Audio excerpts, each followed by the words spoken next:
Hello, Igreja Metodista Renovada Serra da Cantareira, que bom estar com você aqui nessa terça-feira, meio-dia. Eu estou aqui no nosso acampamento na Serra da Cantareira, não, estou no nosso acampamento aqui em Juquitiba, no Vale dos Mananciais. Muito feliz de estar aqui com você, muito feliz de estar compartilhando a nossa live de toda terça-feira com perguntas e respostas nessas 2 últimas semanas, falando a respeito da nossa identidade como Igreja Metodista Renovada na Serra da Cantareira, compartilhando um pouco dos nossos princípios, esclarecendo algumas dúvidas, compartilhando com a igreja aonde nós podemos chegar e aonde nós queremos chegar. Então quero convidar você, como fazemos todo início de live, para que você vá no aviãozinho aqui embaixo e convide as pessoas para estar conosco. Então eu estou fazendo isso aqui agora, convidando as pessoas para estar conosco, para que elas possam estar conectadas conosco. Então estou mandando aqui para um monte de gente de uma vez aqui, ó. E vai ser um tempo muito precioso para que a gente possa compartilhar. Quero dar sequência na mensagem que nós começamos na semana passada, com as perguntas e respostas que nós começamos na semana passada. Então eu queria muito o seu engajamento, o seu envolvimento. Lembrando que todas as nossas lives estão disponíveis no nosso YouTube e também nos nossos agregadores de podcast, Deezer, Apple Podcast e também no Spotify. Então você é o nosso convidado. Se você nunca participou de uma live dessa de terça, você é o nosso convidado a estar conosco, assistindo as outras lives e se deliciando conosco nessa live de hoje. Então estamos muito felizes de você estar aqui. Edson, Fernanda, Biro, também a Sandra, a Beth, muito bom saber que você está aqui conosco. Manda aí o convite para outras pessoas, porque hoje nós vamos dar sequência e chegaram mais perguntas para que a gente pudesse compartilhar hoje. Então nós estamos aí, eu fico feliz porque na semana passada a live que nós fizemos de perguntas e respostas trouxe muito resultado, trouxe muito engajamento, trouxe reflexos nas nossas células, reflexo na nossa igreja. Foi muito legal. Então eu quero agradecer a Deus por você estar conosco, por você que está assistindo essa live ao vivo, lembrando que dá para poder convidar mais pessoas também para estar conosco, amém? Então amamos você, eu vou orar para a gente começar e eu quero que você que talvez tenha perguntas ainda, olha, a gente tem aqui, se eu não me engano, nós temos aqui ainda mais 10, 11, 12, 13, 14, umas 15 perguntas para responder. Se não der para terminar hoje, nós vamos continuar na semana que vem, porque eu tenho certeza que essa live vai ser abençoadora em nome de Jesus, amém? Então eu quero convidar você a orar aí onde você está. Eu estou aqui no Vale e antes de orar eu quero mostrar para você, olha só que lugar maravilhoso que Deus nos deu de presente. Depois no final da live eu vou ver se eu consigo mostrar mais um pouquinho para vocês, mas estamos aqui numa reunião onde nós estamos reunidos aqui, os colaboradores da nossa igreja, estamos reunidos aqui os pastores, os colaboradores da sede, da Cantareira e do Vale, onde nós estamos aqui num tempo de uma manhã de lazer, mas também nós vamos ter uma reunião durante toda a tarde para definir algumas coisas a respeito de toda a nossa igreja. Então eu tenho certeza que coisas boas virão para todos nós que fazemos parte da família Metodista Renovada. Então vamos orar e já nós começamos as perguntas e vai ser poderoso em nome de Jesus. Pai, obrigado por esta tarde que já se iniciou, agora são 12:10 e queremos agradecer porque podemos usar a tecnologia para levar a tua mensagem de esperança e de fé. Deus, que assim como foi na semana passada, que essa live possa ser esclarecedora e consigamos hoje colocar mais um pilar no fundamento da nossa Igreja Metodista Renovada na Serra da Cantareira, mais um pilar onde nós estamos erguendo e construindo uma grande obra, uma obra relevante, Pai. Que essas perguntas possam trazer a clareza para todas as pessoas que estão nos assistindo, que irão nos assistir e nos ouvir, e principalmente para cada membro e para cada família, para cada célula da Metodista Renovada aqui na Serra da Cantareira. Nós oramos em nome de Jesus. Amém. Amém. Vi que a Gisele chegou aí também. Estamos firmes e fortes. E como eu falei na semana passada, eu ia dar sequência na resposta que nós tínhamos começado dos nossos teens. Eu só lembrando que nós amamos os nossos teens. Eu quero aqui declarar o nosso amor, o nosso carinho por todos os adolescentes da nossa igreja. É interessante porque uma coisa que eu aprendi como pastor é que eu não posso pastorear só para um grupo de pessoas. Eu não posso pastorear só para os adultos, não posso pastorear só para os homens, ou eu não posso pastorear só para as mulheres, ou só para os jovens. Nós vamos pastorear e ser uma igreja que envolve a comunidade, que envolve todas as faixas etárias, todas as classes sociais, porque quando nós pastoreamos só para um grupo, nós excluímos outro, e o evangelho nunca foi exclusivo, o evangelho sempre foi inclusivo. Jesus sempre disse: deixai, por exemplo, vir a minhas criancinhas, eu não vim para os sãos, mas eu vim para os doentes. Ou seja, o evangelho é totalmente inclusivo. Então eu quero que você, que as nossas adolescentes, a Bia, a Clara, a Esther, a Alice, o Enzo, todos os nossos adolescentes são alvos da minha preocupação, da minha oração, e eu quero ser amigo dos nossos adolescentes, também dos nossos jovens, a Bia, a Andressa e tantos outros que estão conosco, participando e fazendo parte da nossa igreja aí na Serra da Cantareira. Amém?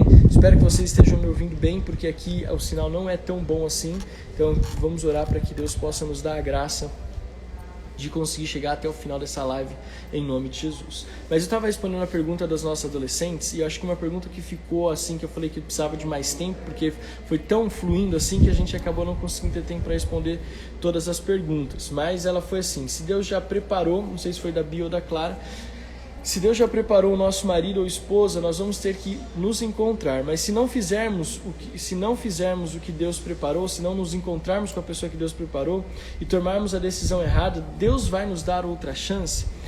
O que eu quero dizer para você é o seguinte: não existe a questão da pessoa certa, assim, Deus fez o João e Deus fez a Maria e eles vão estar juntos. Existem pessoas que Deus preparou para que pudessem se encontrar, no sentido de que vão unir propósitos, mas não existe uma pessoa específica para cada uma. Eu quero que Deus me dê a graça agora de explicar de uma forma que fique bem clara, mas eu acredito assim, se nós formos pensar nessa ótica, a primeira pessoa lá atrás que casou errado já errou todo mundo, porque é um efeito em cascata, é um efeito em cadeia, ou seja, não é a pessoa certa. Eu acredito que é o propósito certo. Então você tem que orar, seja você homem ou seja você mulher, você tem que orar para quê? Orar para que Deus traga na sua vida pessoas que têm o mesmo propósito, pessoas que têm o mesmo alvo, que estão alinhados no mesmo pensamento, na mesma visão de fé, na mesma visão ministerial, com um chamado alinhado, e não a pessoa em si, mas o propósito que aquela pessoa carrega dentro de si. Não é que tem o João e a Maria que foram predestinados a estar juntos, mas propósitos que se encontraram. Porque se um errasse lá atrás na escolha do cônjuge, ia desencadear um efeito cascata que todo mundo ia casar errado depois. Entendeu? Então não é assim que funciona. O que você tem que orar, você mulher, você homem, que ainda é solteiro, está procurando, isso não só os adolescentes, porque os adolescentes não têm que pensar nisso agora, preste atenção, mas se você já está na fase madura de se preparar para o casamento, você tem que se preocupar em orar e colocar diante de Deus quais são as qualidades que você gostaria de ter no seu cônjuge, não só aparência física, mas qualidades como marido, como esposa, profissionais, ministeriais, espirituais, para que você possa casar com alguém que vai caminhar e trilhar a mesma direção que Deus sonhou para a sua vida, e vocês juntos possam somar um propósito. Amém? Então, respondendo essa pergunta. Outra pergunta dos nossos adolescentes, que eu vou deixar para responder depois, tá? Porque é um bônus que eu coloquei aqui, tá? As perguntas vieram subentendidas, eu esclareci elas aqui. São 2 bônus que eu quero fazer no final. Então você me aguarde, no final eu vou trazer 2 respostas bônus para vocês. O que a igreja pensa sobre tatuagem e o que nós pensamos sobre música secular. Então aguarde que isso aí vai ser só no final, é o bônus. Outra pergunta que eu quero responder é da Márcia, nossa querida Márcia do Edson. E ela perguntou assim: pastor, como descobrir o meu chamado? Eu achei uma pergunta super interessante, porque nenhuma igreja é construída sem que os seus membros saibam exatamente qual é o chamado que Deus tem para elas. Então, Márcia, muito obrigado pela sua pergunta, porque ela é muito pertinente quando nós, como igreja, estamos edificando uma obra e construindo uma igreja relevante para a comunidade, relevante para ela mesma. Então a pergunta dela é como descobrir o meu chamado. E é interessante porque o chamado é fundamental no processo de evangelismo, no processo de missões, no processo de uma igreja cristocêntrica. E eu quero, antes de responder, fazer uma distinção. O que é chamado, né, e o que é ministério? Eu gosto de ser bem simplista, óbvio que é uma resposta muito mais complexa do que a que eu vou dar aqui, mas sempre que eu penso em chamado e ministério também há uma confusão. Ministério é tudo que você produz para dentro, tudo que você produz para dentro da igreja, tudo que você produz para dentro do corpo de Cristo, no serviço, dentro da comunidade, dentro da igreja local. E o chamado, eu gosto de pensar que ele é sempre voltado para fora. Chamado é sempre voltado para fora e ministério basicamente é voltado para dentro. De novo, é uma resposta muito simplista para um assunto muito complexo, mas assim a gente consegue ter um norte, consegue ter um entendimento, tá bom? Então, quando nós falamos em chamado, é o que Deus espera de mim para o próximo, o que Deus espera de mim no alcance do próximo, o que Deus espera de mim para que eu possa levar aquilo que eu vivo no meu contexto de fé para as pessoas que ainda não vivem, de que forma eu vou fazer isso. Então o nosso chamado, como descobrir o nosso chamado? Tem várias formas de como você pode descobrir o que Deus espera para a sua vida. Nós temos inclusive uma aula, uma apostila inteira falando sobre isso na nossa escola de líderes renovada, chamada Os Dons e Fruto do Espírito. E nós falamos muito sobre chamado. Nós explicamos qual é a ótica de Deus e qual é a visão de Deus no que diz respeito ao que Ele está nos chamando a fazer. O que Deus está me chamando a fazer? Primeiro, Ele vai colocar em você um desejo ardente por aquilo. O chamado, você vai começar a descobrir o seu chamado quando você tiver um desejo ardente por algo, que você olha para aquilo, o seu coração começa a queimar, os seus olhos começam a brilhar, aí você vai começar a descobrir o que é o seu chamado. Outra coisa, quando Deus começar a te dar aptidões, dons e talentos para você desempenhar uma área que talvez você não estava acostumado, não estava habituado. Então começa assim, você começa a ter uma visão a respeito de algo, mas você também começa a caminhar em direção de algo com dons e talentos. Talvez, geralmente, o chamado ele é desenvolvido em áreas que Deus está te dando qualidades e aptidões que você achava que não era capaz. Então, eu consigo entender que o seu chamado ele vai ser revelado quando um desejo ardente começar a queimar dentro de você, sempre visando as pessoas que estão lá fora, que não fazem parte desse contexto eclesiástico, desse contexto de igreja que a gente está acostumado. Então, um desejo ardente, dons e talentos que Deus vai te dar para aquela área, tudo isso é uma forma de você descobrir o seu chamado. Existe uma grande, e eu entendo a pergunta da Márcia, porque existe um grande desafio, porque às vezes o cristão ele não consegue identificar qual é o chamado dele, o que ele nasceu para fazer, como ele pode contribuir com o reino de Deus. E é muito interessante que um dos desafios maiores do chamado é que às vezes a gente se envolve num chamado, num projeto que não necessariamente é o que Deus tem para nós. Nós acabamos entrando de carona no chamado de uma outra pessoa. Então, para descobrir o nosso chamado, nós temos que, primeiro, estar dependentes de Deus, ouvindo o que Deus tem para ministrar na nossa vida, ouvindo o que Deus quer falar no nosso coração, entendendo que o Espírito Santo de Deus, para onde o Espírito Santo de Deus está nos direcionando, ficar atento aos dons e talentos que estão sendo revelados em nós. Então, eu vou compartilhar um pouco da minha vida. Eu entendo que eu não tenho uma aptidão musical, eu canto desafinado, fora do tempo, fora do tom, fora do ritmo, enfim. Não tenho aptidão para nenhum instrumento, para nenhuma questão musical. Então, o que eu entendi? Deus estava me direcionando para uma área que talvez eu não tinha por exemplo, eu era muito tímido, eu ainda me considero uma pessoa muito tímida. Eu nunca me imaginei na minha adolescência, na minha juventude, assim, com tanta clareza, que estaria em cima de um púlpito, ministrando, pastoreando. Mas à medida que o tempo foi passando, Deus foi me despertando a paixão pela pregação, pela palavra, pelas escrituras, pela oração, pelo conhecer das escrituras, pela questão de preparar um sermão. E aí eu fui começando a desenvolver essa área e eu percebi que Deus foi me dando alguns traquejos, alguns talentos, alguns dons nessa área de pregação, de preparação de esboços. E eu comecei então a fluir nessa área, mas não era a área que eu entendia que Deus tinha para a minha vida no começo. Mas meu chamado foi de sendo direcionado para essa área. Então eu espero ter ajudado um pouquinho, essa é muito mais complexo. Eu ministrei essa apostila o ano passado na nossa escola, chamado Dons e Frutos do Espírito, e eu acho que até vale, talvez no mês que vem, preste atenção, agora em agosto, nós vamos fazer as nossas lives, preste atenção, vamos orar por isso, fazer as nossas lives durante todo o mês de agosto sobre chamados dons e fruto do Espírito, porque isso faz parte da nossa identidade como Igreja Metodista Renovada. Amém, Márcia?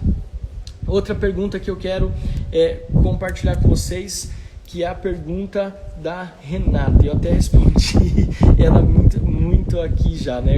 A Renata perguntou assim: quando entendeu o seu chamado para pastorear, em que momento a sua vida estava? Então, é muito legal a pergunta da Renata também, já respondi um pouquinho aqui na pergunta da Márcia. Quando você entendeu o seu chamado para pastorear, em que momento da sua vida você estava? Eu entendi justamente nisso, né? Quando Deus começou a ministrar no meu coração e começou a me dar esse talento para ministrar, e eu comecei a perceber que às vezes eu compartilhava na célula e as pessoas falavam assim, por isso que a célula é importante. Eu começava a compartilhar na célula a respeito da palavra e as pessoas começavam a falar depois: nossa, Alex, que legal a maneira como você expôs, a maneira como você falou, foi muito claro, eu consegui entender. E eu comecei a perceber, poxa, Deus está me dando algo que eu nunca imaginei que poderia ter, né? E aí depois eu fui começando a perder a timidez e comecei a entender que, poxa, eu ficava feliz de estar naquele espaço. Então eu comecei a entender que eu tinha esse chamado para pastorear muito novo, mas eu tinha muito receio de como isso ia ver por causa da minha timidez e por causa da minha falta de conhecimento. Para você ter uma ideia, a primeira palavra que eu ministrei no nosso acampamento de jovens em 2004, 2005. Foi um acampamento que a gente fez até aqui perto do Vale dos Mananciais, num acampamento bem fuleira mesmo, bem ruinzinho. E nós tínhamos ali uns 40 jovens, mais ou menos. E foi muito interessante que foi a primeira mensagem que eu ministrei assim, para uma mensagem pública. E eu ministrei sobre Atos capítulo 5, se eu não me engano. E eu pensei, nossa, essa mensagem vou demorar aqui uns 1h30 para pregar ela. Eu estava tão nervoso, tão desconcertado, que eu acho que não demorei 15 minutos e a mensagem ficou uma bagunça, se não fosse a graça e a misericórdia do Espírito Santo. Mas a partir daí eu fui entendendo que eu quero melhorar nessa área. Então esse chamado para ministrar e para pastorear foi sendo desenvolvido desde a minha adolescência, na minha juventude. E aí eu entendi um negócio que eu acho que é importante frisar na pergunta da Renata sobre o ministério pastoral na minha vida, na vida da Adriana. Eu entendi que pastorear não é púlpito. Não é púlpito.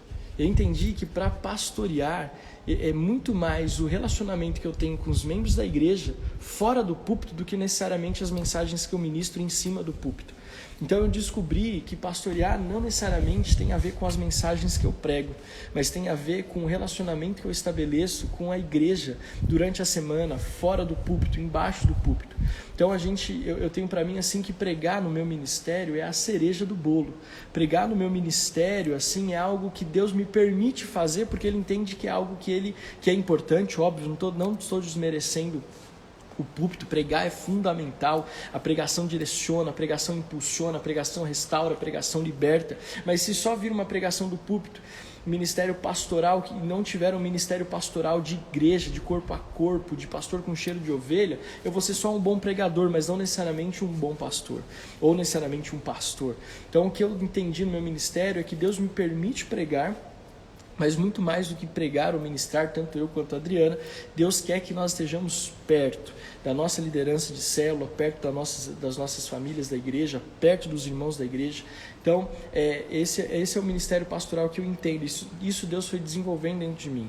E quando eu comecei a caminhar e trilhar o ministério pastoral, vou já começar a encurtar essa resposta, senão eu vou longe aqui. Eu comecei a liderar os jovens da nossa igreja em 2007, junto com a Adriana. 1 ano antes do nosso casamento, nós já estávamos liderando a Renovada Young junto com um grupo de líderes maravilhosos que Deus nos colocou na época, Leandro, Vânia, Paty, Marcos, Carol. Deus colocou um grupo de pessoas muito especiais do nosso lado. O próprio pastor Felipe estava conosco. Quem mais? Deixa eu lembrar daquela época. Paty, Marcos, o Rafael e a Aldi. Tantas pessoas que estavam envolvidas conosco ali naquele tempo. E nesse momento que eu comecei a me lidar diretamente com jovens, começou a nascer o desejo de não só pregar, mas de cuidar e de pastorear eles. De entender como eles estavam, de entender como eles estavam vivendo. Eu me lembro que todos os dias eu escrevia uma devocional e naquela época não tinha um WhatsApp, era por mensagem de texto, por e-mail, e eu mandava mensagem, mandava e-mail, escrevia uma devocional, mandava a carta escrita à mão, preocupava com eles, fazíamos reuniões de oração, e aí eu comecei a brotar em mim mais forte ainda essa necessidade, esse chamado pastoral.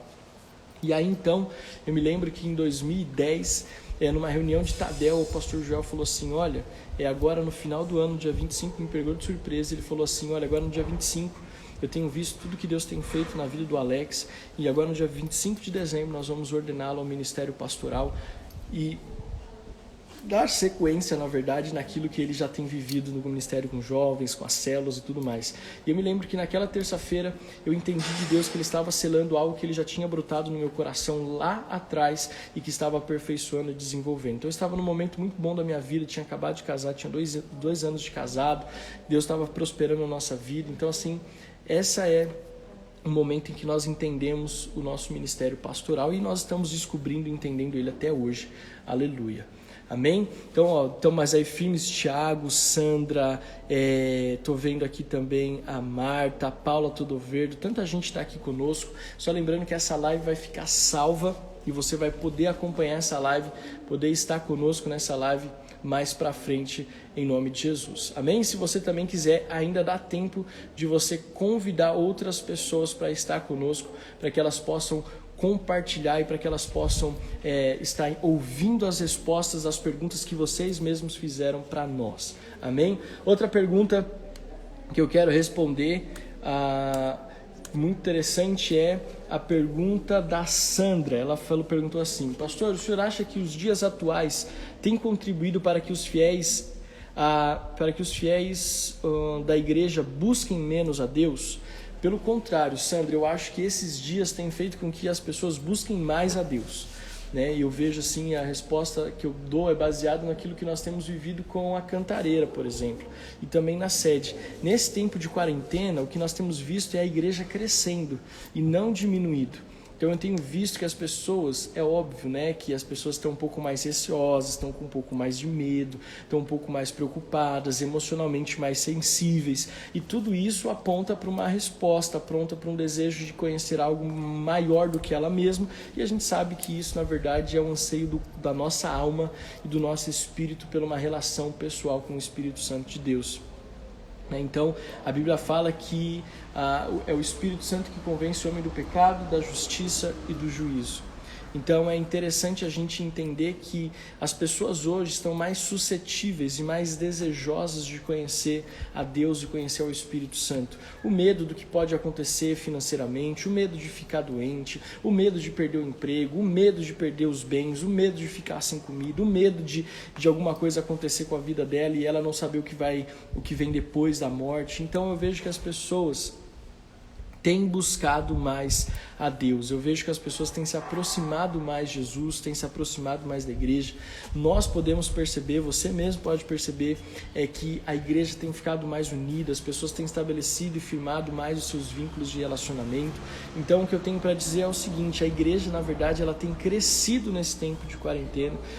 As pessoas têm buscado mais a Deus nesse tempo de quarentena, têm orado mais, lido mais a Bíblia, pelo menos é a minha percepção. E o que a gente falou no começo dessa quarentena foi o seguinte, que agora é a hora de separar os meninos dos homens, né? Então o que eu tenho visto?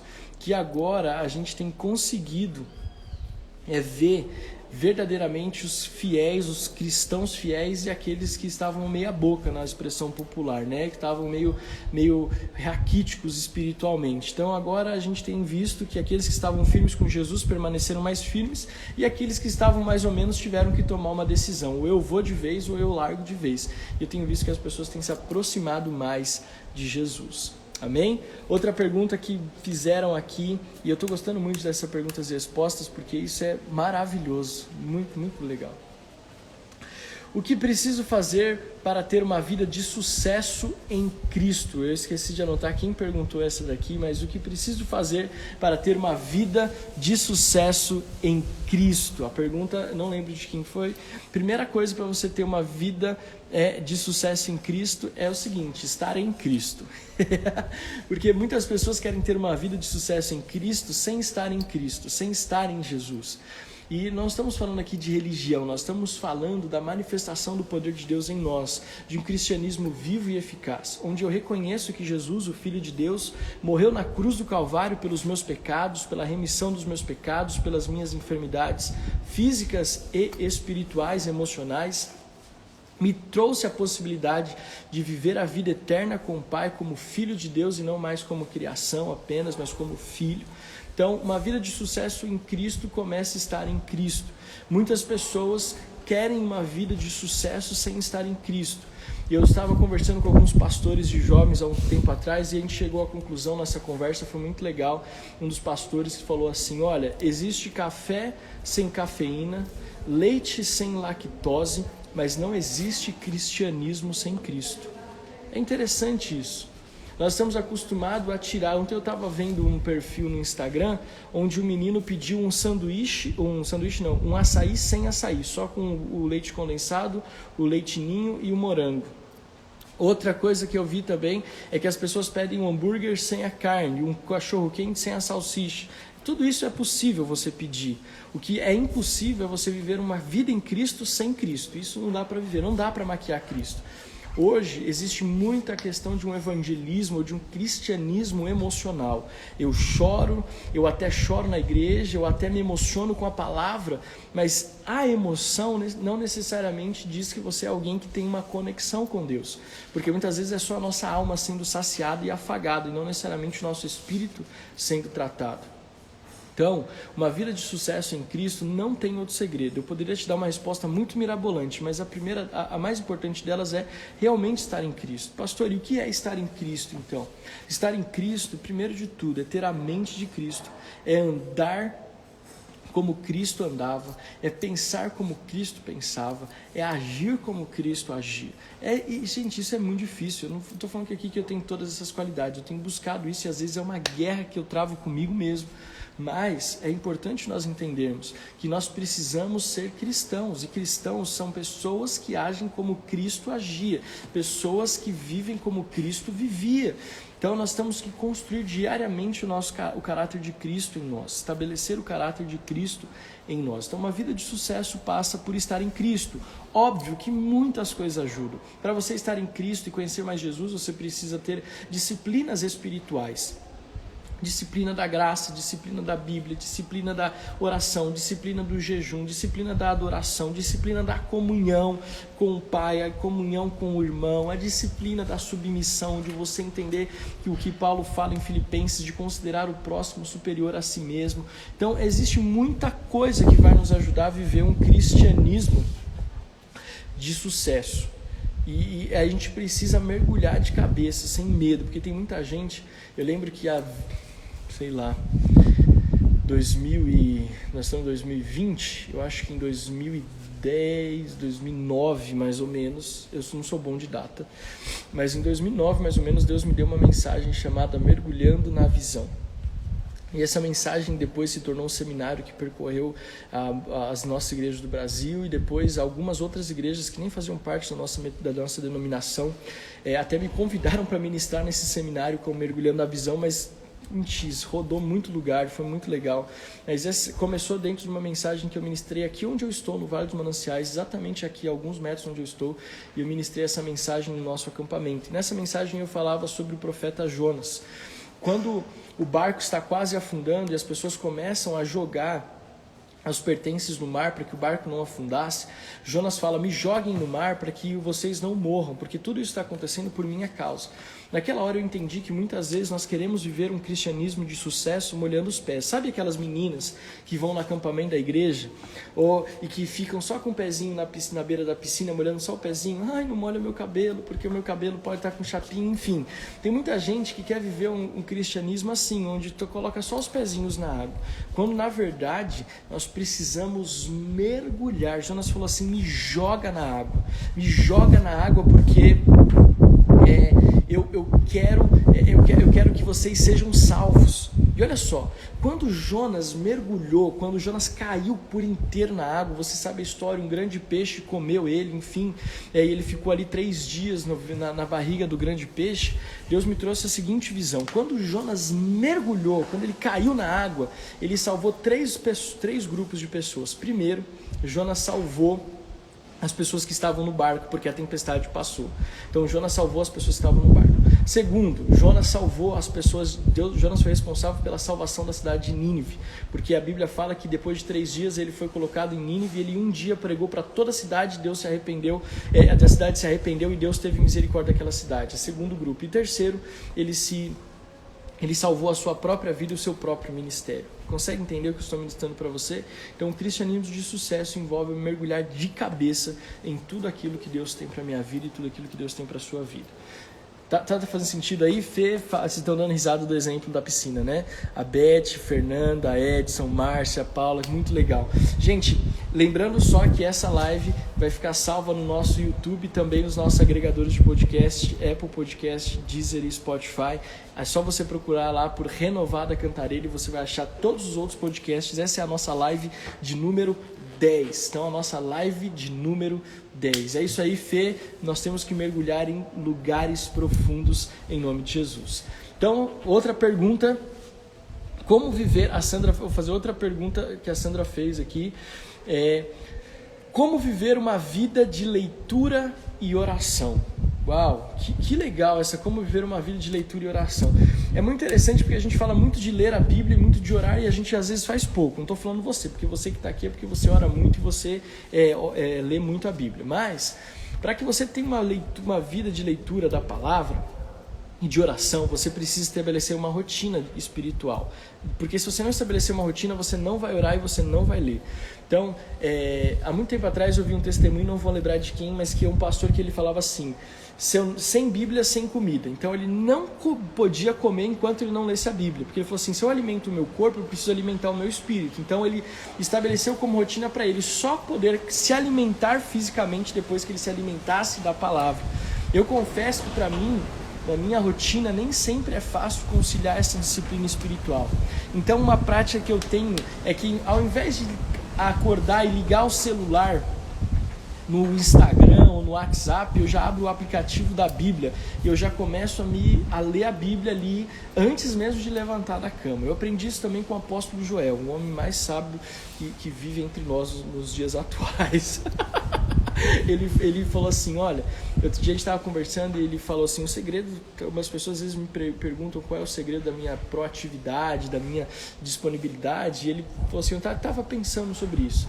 E eu me lembro que ele respondeu, ele falou assim: olha, talvez, eu não sei te dar uma resposta coerente, mas talvez seja porque antes de colocar a sola do meu pé no chão, quando eu acordo, em cima da cama ainda, eu começo a me conectar com Deus, eu começo a orar, agradecer a Deus pelo meu dia, agradecer a Deus pelo meu sono, agradecer a Deus pela minha casa, pela minha família, e já abençoo o dia que eu estou prestes a viver. Aí só depois eu começo o meu dia e coloco o pé no chão. E a gente às vezes pensa que isso aí é meio que uma simpatia gospel, mas não é. Isso aí é você entender que você está entregando as primícias do seu dia nas mãos de Deus, e Deus vai fazer fluir isso na vida de outras pessoas. Então é muito interessante que você possa, para que você possa ter uma rotina de leitura da palavra, que você possa estabelecer uma rotina de oração e de leitura, com horários bem definidos, com horários marcados, ou com algum desafio que você tenha que fazer, que nem esse: eu só vou comer depois que ler a Bíblia. Então você vai se forçar, você vai criar o hábito de ver uma vida de oração e de uma vida de leitura da palavra. E eu incluiria também um tempo de adoração. Tá? A gente às vezes fala pouco, e adoração é algo que tem que fluir de dentro de nós. Nós temos que levantar altares de adoração na nossa casa, junto com a leitura da palavra, junto com a oração.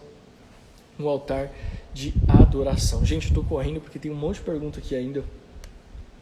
E eu quero responder uma pergunta, e olha só que legal, eu estou muito feliz. Eu não sei se ela está assistindo, mas depois, se ela não tiver, Fê, você manda as respostas para ela, tá bom? Porque eu achei muito, muito legal, porque nós temos aqui duas perguntas da Sandra. A Sandra é amiga da Fernanda, né? A Sandra trabalha com a Fernanda, se eu não me engano, e ela mandou duas perguntas. E eu acho muito interessante porque essas lives não têm alcançado só a nossa igreja, e isso mostra também que a nossa igreja tem expandido e crescido e alcançado pessoas.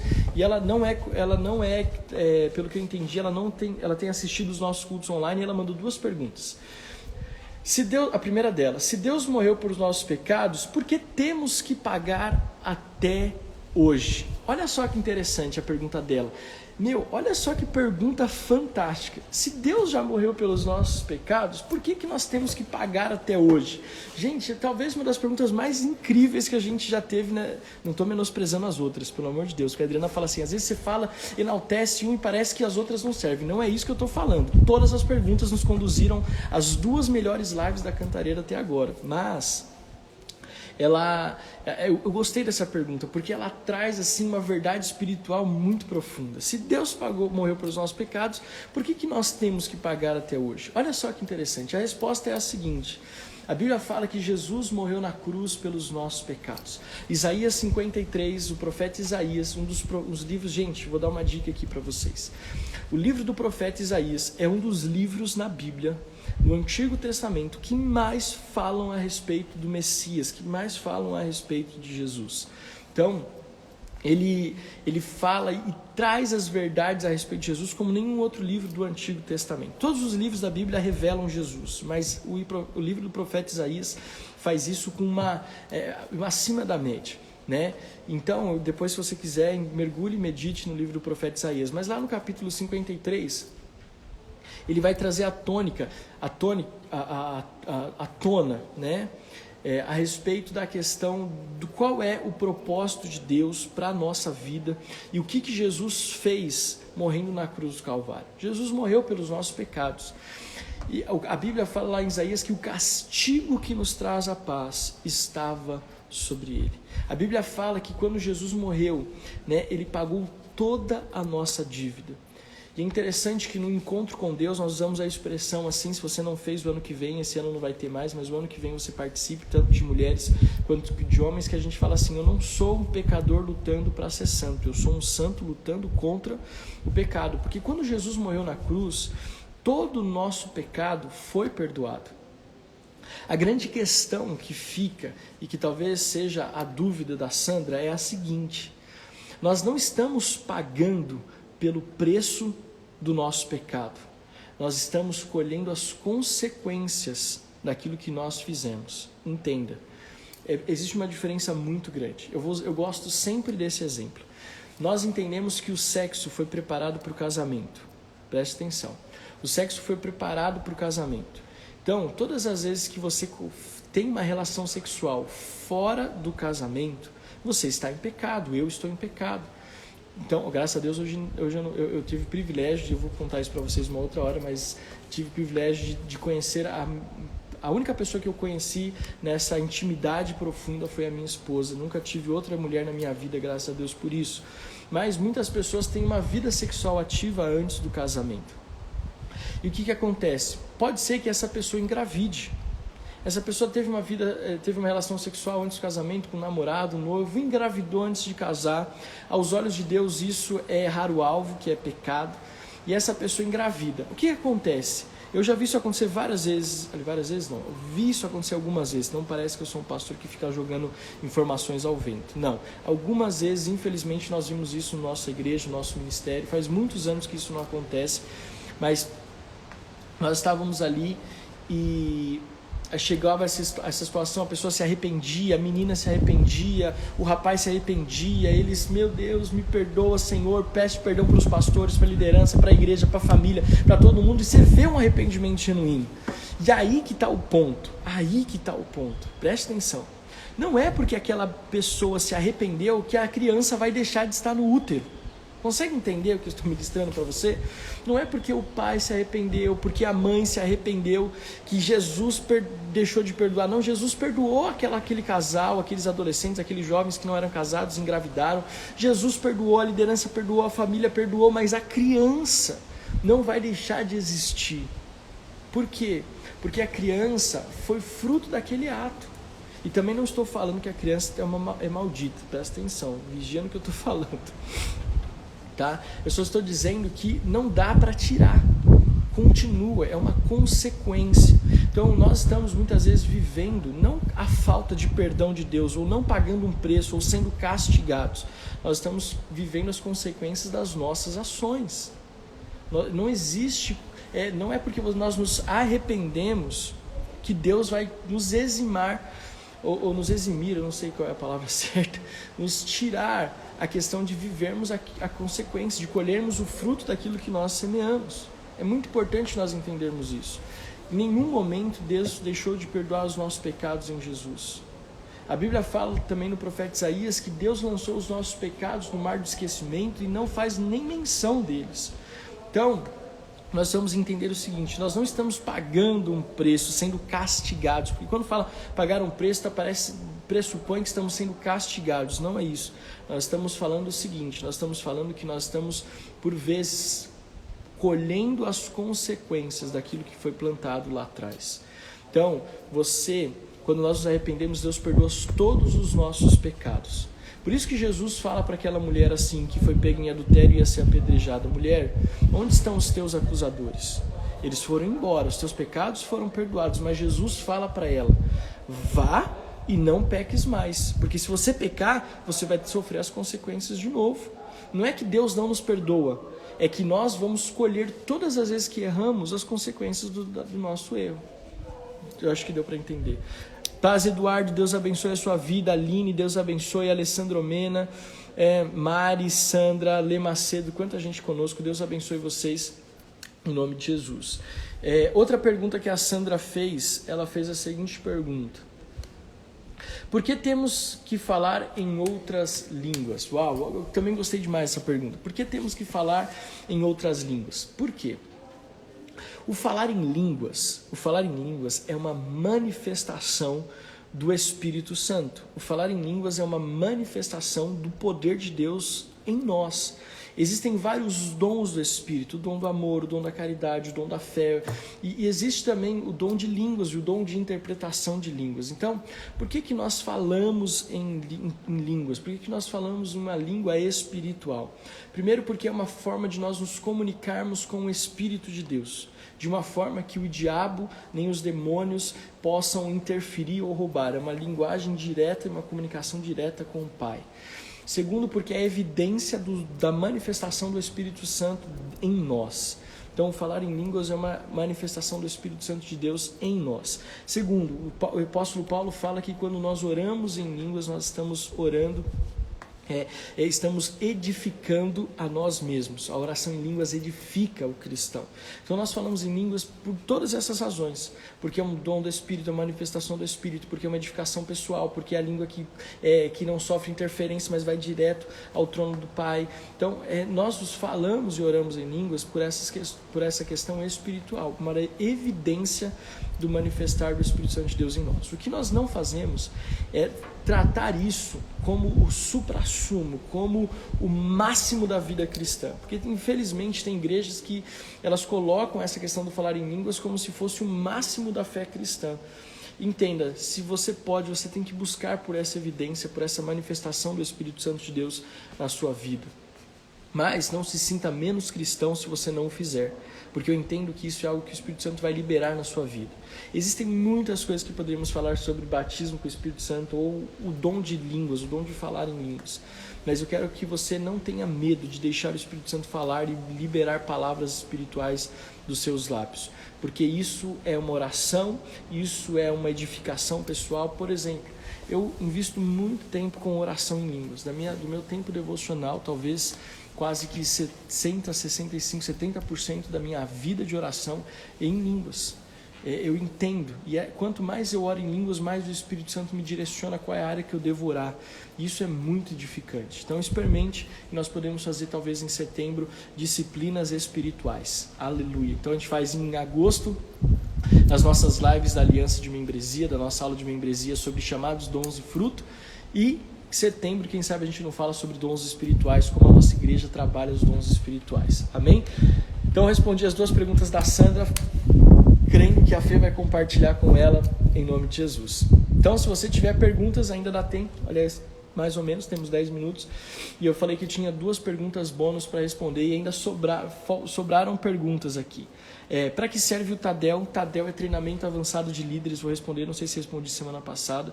O Tadel é treinamento avançado de líderes, e nós usamos essa ferramenta para trabalhar e para ministrar com a nossa liderança, para que aquele ensinamento possa alcançar as pessoas, possa alcançar as células, possa alcançar a igreja como um todo. Hoje, inclusive, nós temos direto da sede, a transmissão do Tadel. Estarei ministrando eu e a Adriana hoje à noite lá no Tadel. Depois do Vale aqui, encontrar com a Adriana, e vai ser um poder de Deus maravilhoso. Conecte-se conosco. Hoje, especialmente, também teremos pelo nosso YouTube, lá da sede, você vai estar assistindo o Tadel que estaremos ministrando lá, tá bom?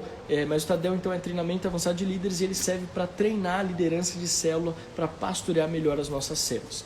Como a igreja vê a questão da ação social? Uau, essa pergunta também é muito boa. A nossa igreja entende que nós somos seres triunos, corpo, alma e espírito. Nós alimentamos o espírito, cuidamos da alma, mas também precisamos cuidar do corpo. Então a ação social ela é fundamental dentro do corpo de Cristo. Lá em Atos, quando os apóstolos são questionados a respeito das viúvas e dos órfãos, o Pedro, os apóstolos, ele fala: olha, levantem homens fiéis e idôneos, homens capazes, bons administradores, para cuidar dessa causa, porque nós não vamos deixar de cuidar dos órfãos e da viúva. Isso é ministério, faz parte da vida da igreja.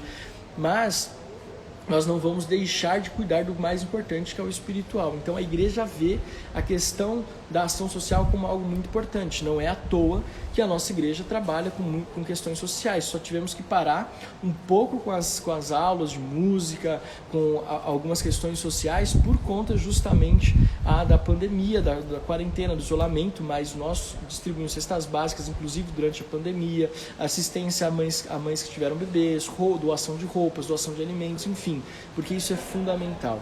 E antes de ir para as perguntas bônus, eu quero... e tinha 2 outras perguntas. Jesus do céu, eu vou responder no particular depois, para Bia ou para Clara. Eu não consegui lembrar qual das duas fez a pergunta sobre João 14:2, na casa de meu pai tem muitas moradas, tá bom? Eu prometo que eu vou gravar um vídeo e responder essa pergunta para vocês. Eu também vou responder para vocês o que eu acho de anime, e é isso, tá? E a pergunta que a Fernanda passou hoje, que eu gostei também, que eu quero correr para responder, é: qual o maior desafio da igreja nos dias atuais? Qual o maior desafio da igreja nos dias atuais?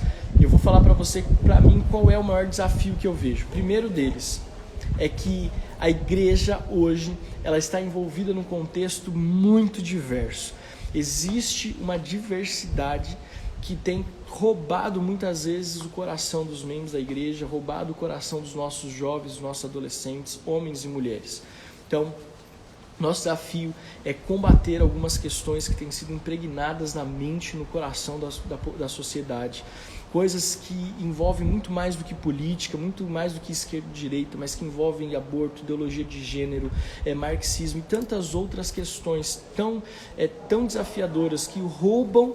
Presta atenção, por que é desafiador? Porque vão contra a palavra de Deus, e a gente tem que tomar muito cuidado com tudo aquilo que vai contra a palavra de Deus. O maior desafio da igreja, existem muitos, mas o que eu vejo é cristãos aceitando ideologias e pensamentos antibíblicos de uma forma muito bonitinha. E eu vejo muitos pastores, infelizmente, até entrando nessa visão ideológica sem fundamento bíblico. Então, muito cuidado. Os maiores desafios da igreja, talvez um dos maiores seja esse hoje. E as 2 perguntas bônus antes de orar. Então, Clarinha, eu vi que é você e vou responder. Manda um joinha, você que está nos assistindo, que eu quero falar seu nome daqui a pouquinho, mas 2 perguntas bônus que foram feitas nas entrelinhas. O que a igreja pensa sobre tatuagem e o que a igreja pensa sobre música secular? E eu vou falar aqui para você bem objetivo o que eu penso, o que nós pensamos sobre tatuagem. Eu sou um pastor de 34 anos e eu pastoreio jovens desde 2007, como eu falei para vocês, um pouco antes de liderando o Celo, mas eu não tenho uma tatuagem no meu corpo, né? Isso é meio estranho para quem, talvez hoje nos dias atuais, para um jovem não ter nenhuma tatuagem no corpo. Num mundo hoje cristão, onde pastores têm tatuagem, no mundo cristão hoje, onde líderes de louvor e adoração têm o corpo todo tatuado, isso parece que é meio que na contramão hoje. Parece que hoje é o inverteu. Quem não tem tatuagem parece que está em pecado e vice-versa. Então o que eu quero... Ou vice-versa não, né? Parece que quem não tem tatuagem hoje está meio fora da visão. Mas a nossa política, ou não política não, usei a palavra errada. A nossa visão sobre tatuagem é muito simples. Muito, muito, muito simples. Nós entendemos o seguinte: nós entendemos que nós fomos feitos à imagem e semelhança de Deus. Imagem e semelhança. Stephanie, estou muito feliz de você estar com a gente, Stephanie. Muito feliz mesmo. Nós nascemos sem tatuagem. Nós somos a imagem e semelhança de Deus. E eu vejo assim, não quero nem falar, eu não gosto nem de falar sobre o texto de Levítico quando fala de não marcar o vosso corpo. Nem é esse texto que eu quero usar. Eu quero pensar assim, olha, eu tenho uma fé tão convicta em Deus, de que eu já fui feito à imagem e semelhança de Deus, e que eu sou templo de Deus, habitação de Deus, que eu já sou do jeito que Deus imaginava que eu fosse. E eu não preciso colocar mais nada para que eu possa mostrar para as pessoas que eu sou templo ou habitação de Deus. Outro pensamento bem simplista. A Bíblia fala que tudo que você não faz por fé, por firme convicção, você está fazendo em pecado. Então, se a questão da tatuagem fosse algo tão claro, não teria tantas dúvidas assim a respeito dela no contexto bíblico, como talvez nós tenhamos hoje. Aí você pode falar, mas tem pastores que têm convicções firmes de que biblicamente você pode fazer tatuagem. Enfim, aí eu entro no terceiro ponto, que é o seguinte: se outros pastores podem pensar, outras igrejas não têm problema em relação à tatuagem, é uma visão deles. Mas nós, Metodista Renovada Serra da Cantareira, Pastor Alex, Adriana, nós temos uma postura. Nós entendemos que isso é algo que não é lícito. Aliás, tudo me é lícito, mas nem tudo convém. Não é algo que convém para o cristão. Então preste bastante atenção. Não é por causa do texto de Levítico, é porque você está debaixo de uma cobertura tão abençoadora. Gente, eu sou tão abençoado debaixo dessa cobertura, que a última coisa que eu quero é fazer uma tatuagem para ir de contra aquilo que a minha liderança, os meus pastores pensam a respeito de tatuagem. Eu vou só dar um dado para você bem interessante. Não pode fazer tatuagem em pessoas menores de 18 anos. Quem tem está fazendo algo que é errado, que é ilícito, que é um crime. Sabe por quê? Porque segundo o estatuto, tatuagem é considerada uma mutilação grave. É considerado um ataque grave ao seu próprio corpo. E não pode pessoas menores de 18 anos fazer. Então existem muitas coisas que eu poderia usar aqui para fundamentar aquilo que eu estou falando com você. Não estou falando que outros pastores estão em pecado, eu só estou falando assim que é muito ruim ver pastores e líderes incentivando uma prática que vai levar muitos jovens a serem rebeldes aos seus pastores e serem rebeldes aos seus próprios pais. Muitos pais sofrendo hoje porque grandes influenciadores cristãos estão dando um péssimo testemunho. Porque muitos influenciadores cristãos estão falando a respeito de algo que está levando o jovem aí contra os seus pastores e contra os seus pais, as suas autoridades delegadas. Então esse é um ponto que eu queria ressaltar a respeito de tatuagem. E o segundo é música secular. A Bíblia fala que não jorra água doce e amarga da mesma fonte. Ou é doce ou é amarga. Então preste bastante atenção no que eu estou ministrando para você. Não tem como fluir dos seus lábios uma adoração se esses mesmos lábios também começam a proferir canções que desagradam ao Senhor, ou que não têm fundamento. Eu também tenho visto alguns cantores, e eu vou aqui abrir o meu coração. Tem 2 minutos, mas eu vou abrir aqui o meu coração. Sabe o que eu vejo? Eu estive no Descende agora, no começo do ano, e eu vi ali uma pessoa em específico se levantando ali com uma voz profética para uma geração que estava se levantando. Uma voz profética a essa geração. E aí eu olhei para aquela pessoa e falei assim, uau, muito interessante isso, né? Uma voz relevante, liberando palavras proféticas, Passou-se 2 meses, essa mesma pessoa que estava ali para milhares e milhares de pessoas, levantando uma palavra profética, fez uma live cantando músicas do mundo. Gente, você me perdoe, com todo amor e carinho, isso não faz parte, não tem como vivermos esse cristianismo que ele quer jorrar fonte amarga e doce do mesmo lugar. Isso é antibíblico. E eu vou encerrar contando o que eu vejo, um dos maiores moveres de Deus que eu já vi na minha vida ministerial, na minha vida cristã.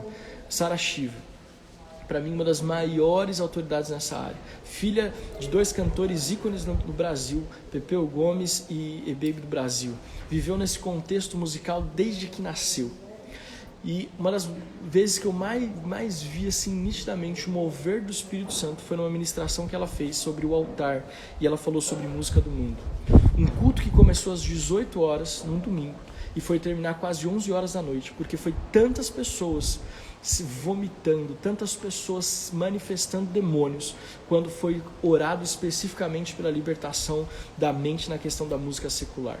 Quantos adolescentes, jovens e adultos que manifestaram, que vomitaram, que passaram mal, justamente numa área que a gente acha que é tão inocente, tão inofensiva. Uma das coisas que eu mais tive dificuldade de me libertar foi de música do mundo. Mais dificuldade. E eu entendi que isso era algo que o demônio usa para prender a nossa mente.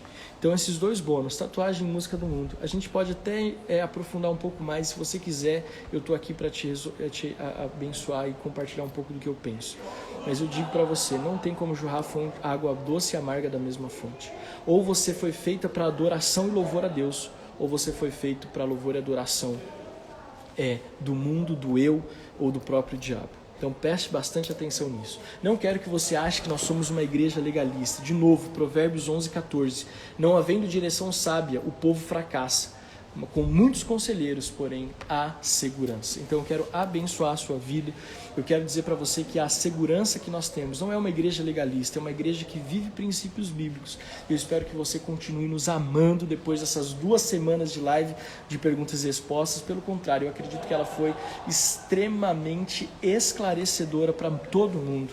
E se você talvez ficou em dúvidas em relação a alguma pergunta ou em relação a alguma resposta que eu dei, não tem problema, eu não tenho todas as respostas e eu posso ter falhado de alguma forma. Mas eu quero que você tenha liberdade de me procurar e que você tenha a liberdade de falar comigo e a gente vai esclarecer tudo isso para a honra, glória e louvor do Senhor. Amém? Que Deus possa abençoar a sua vida. Eu quero orar com você agora em nome de Jesus. Vamos orar agradecendo a Deus por esse tempo maravilhoso. Obrigado para todos vocês que estiveram conosco nessa live. Feliz demais por estarmos vivendo esse tempo. E lembrando que ela vai estar disponível no nosso YouTube e também nos nossos podcasts para você abençoar outras pessoas em nome de Jesus. Amém? Vamos aqui orar, vamos aqui agradecer a Deus. Vamos buscar aqui a presença e a manifestação do Espírito de Deus na nossa vida por meio dessa live, em nome de Jesus. Feche os olhos aí onde você está, vamos orar. Pai, muito obrigado, porque nós estamos edificando uma igreja relevante, uma igreja com princípios bíblicos bem firmados e fortalecidos, e que cada resposta que nós demos possa alcançar o coração da nossa igreja, abençoar a nossa igreja metodista renovada na Serra da Cantareira, aproveitar que o apóstolo Joel está assistindo de olho, abençoar a vida da nossa liderança, que tem sido fiel e permitido que nós estejamos vivendo tudo que estamos vivendo nesse 1 ano e 9 meses. Abençoamos a nossa tarde, abençoamos as células essa semana, a quinta online quinta-feira, os nossos cultos presenciais de ceia domingo. Agradecemos ao Senhor pela história que estamos escrevendo, em nome de Jesus. Amém. Querido, que Deus abençoe a sua vida. Muito bom estar aqui com você. Que Deus possa te abençoar até a noite no Tadel às 19 horas, lá no perfil da sede Metodista Renovada. Amanhã as nossas células, sexta a nossa célula de jovens, sábado na Vila Albertina e domingo às 10 presencial e às 17 horas o nosso culto online. Deus abençoe. Tchau, tchau.